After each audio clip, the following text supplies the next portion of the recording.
Два празника во еден ден е привилегијата на верниците и воопшто на граѓаните на овие простори.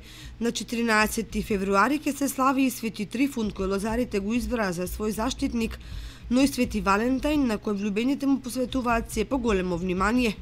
Традицијата е поврзана со лозарите, кои на Свети Трифун ги закројуваат лозјата, со верба дека токму светецот и заштитник ќе им помогне годината да биде родна. Некои групно со пријателите, други поединечно, излегуваат во лозјата, на кој по верските обреди се продолжува со богати трапези.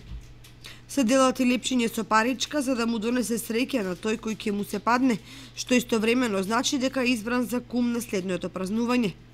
Поволните временски услови оваа година и развојот на лозарството со поволноста празникот да се совпадне со викендот, сигурно ќе намами голем број лозари во нивните лозја.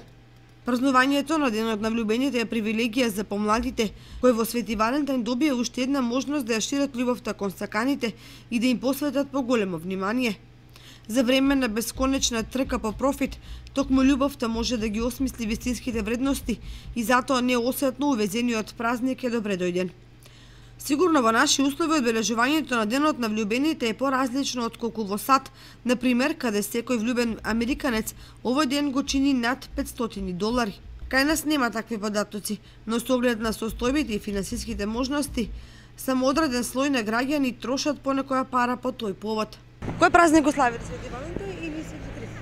Па и тај, повеќе Свети Валентај. Така, добивате ли подароци и купувате ли подароци? Да, сега моментално имам еден подарок. Како и да е во пресрет на денот на влюбените, раздвиженоста во парфемериите, бижутериите и цвеќарниците е поголема од вообичаено, а и ресторанските сали се поисполнети со убаво облечени гости.